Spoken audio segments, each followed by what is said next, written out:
Craig, this is a lot of work. So you've got your van with all those animals in it. You're away from home 4.5 months of the year, or maybe more. Something like that. You've got good jobs set up that keep you at a location. So, the expense, all that timing, a lot of animals to manage, their health, all of that. How did you choose to work with a herd of goats, moving away from your profession with NRCS and that ecological training that you had in a very broad spectrum, to be more of an independent contractor and having your employees be four-legged goats by the hundreds? Well, it was just when I was working for NRCS, there was a point there at time that the work was becoming more office work and less field work, and I was just, it was not, and then there were a lot of programs we were working on were dictated to be in the office more, and then just some of the policies I didn't necessarily always agree with all the policies that were being implemented.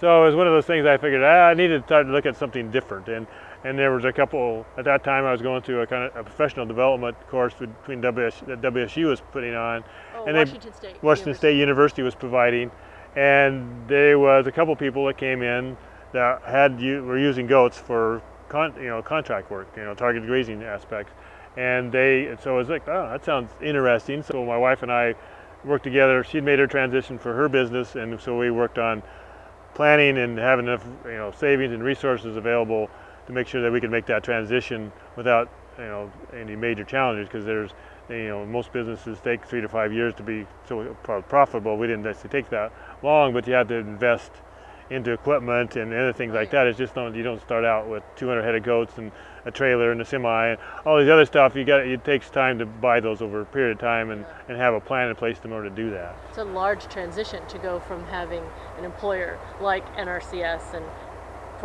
fairly predictable to setting up your own schedule, having your own animals. So that big leap. Right. Yeah, it was.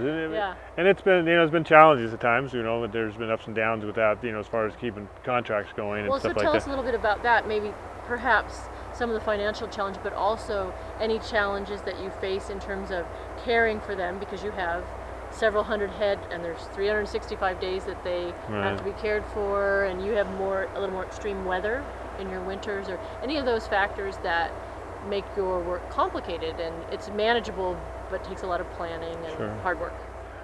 Well, yeah, there's been, like I say, Sulani's helped, my wife helped quite a bit as far as being able to, I couldn't be out on the road for 4.5 months out of the year, that's when we talked about doing, when we started doing some of the planning, there's some people that do the goat business pretty well year round. They essentially travel to multiple states and do that kind of things, and we talked about we didn't want to do that. Yeah. We wanted to keep it down to that 4 to 5 month time frame window, and that's long enough to be gone.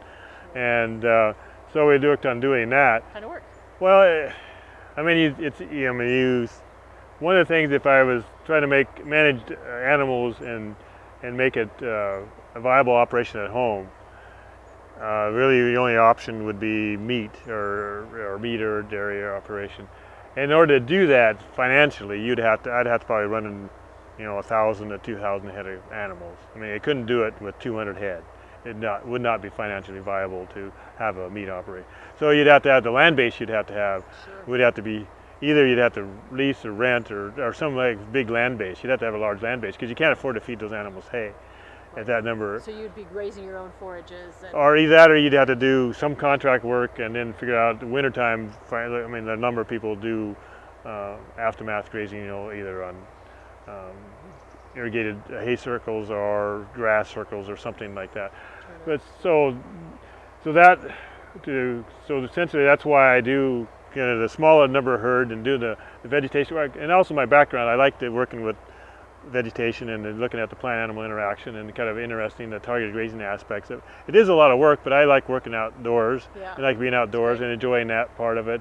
And you see the benefit, the results you get, the impact you have with the animals. It can be dramatic, and it provides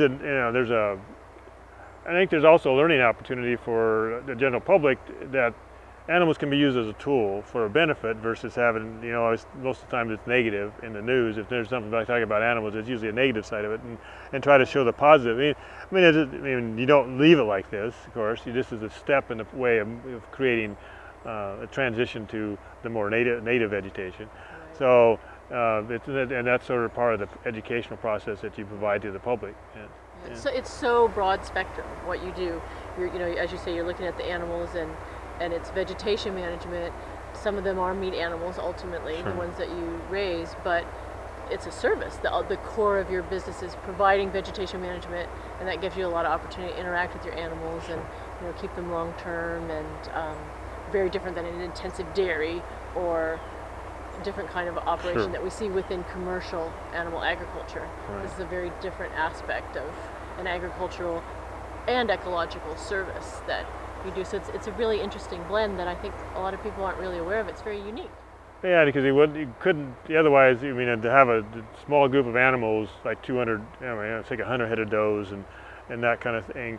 It really is more of a hobby. If you did it just for the meat side of it, you can't make. It's not. You'd have to be doing something else in order to make that viable. Unless you had a very high value. If you could sell those animals to the high value market, or Like breeding animals. breeding show animals, or either you've had a meat market where you could sell into a high end market or something of that nature. You might be able to make. I don't know if you couldn't make a living on it, but you might make a use a Maybe portion part of of part the of it. whole enterprise. So that's kind of where the vegetation on my side of the business is the main. That's my main business. The Okay. meat side of it is the small portion of it. Oh, okay. The meat So- side of it is probably only like 10% of them. Oh, interesting. It's very small compared to the So your vegetation. vegetation management services really are the things that pay your bills Right. and Exactly. stay sustainable Right. economically. Right. Oh, It's that's the vegetation side, not Is the that meat. different, do you think, for other commercial grazers like yourself? Is their balance different from what you know? Well, I know there's a couple others that's their main source is the vegetation side of it. Okay. There's some probably larger operations that the meat side of it probably becomes a larger portion of that. Because I know, like for example, Ray Holes, he runs 4,000 or 5,000 head of goats. Yeah. He's a large operator.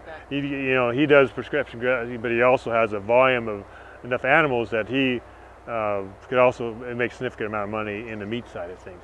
And that's where you have to really look at cost and because because I can afford to feed my small group of goats over the winter for 5 months, probably 5 months. Whereas if you had that 5,000 animals, you can't afford to feed them for It's an 5. incredible number of mouths. Right, Yeah. and so you'd have to look at time. Okay, how can you reduce that feed bill? Right. Whereas I've tried to do that too, but you try to look at the balance that with buying hay, with hauling them somewhere and taking them somewhere else where you're away from home again for the winter time, which doesn't balance out, doesn't fit for us. That whole cyclical nature of the business and having enough forage is Yeah, and critical. Every day they've got to eat every day. Right, and then Every if you got to single figure day. out, do you try to find pasture? It would be nice to take them, this last winter we took some animals down to Ephrata, which is more temperate. There's not as much snow, but that means I've got to go down there on a regular basis to check on them because I had somebody that was checking on them occasionally, but again, they didn't do the best job in the world, So it's you're down there occasionally, and that takes away time. But so there's those trade-offs. There's always those balances trying to figure out, okay, money's not everything, so there's also important to have a relationship at the home and be at home for a period of time and enjoy each other. Sue and I enjoy each other's company. Essentially, be there. Have that as well. Family. We have grandkids and see grandkids and stuff. So you got to balance life and Have a together. whole The person. picture. Yeah, the whole picture. You can't just Yeah. focus on the money side of it. So that some of that aspect of it becomes really important when you're looking at balancing things, and that's a part of the looking at making decisions is looking at that. The economics, the environmental aspects of it, those decisions, and the social aspects of those decisions, and when you're looking at those three pieces. Great. Hey, it's been wonderful talking Well, with nice you to about meet you, your. Thank you, Claudia. It's a really complicated business, and it's really interesting to learn about. So I guess it's time for us to get on the road. Come on, Harvey. Come on, buddy. Come on.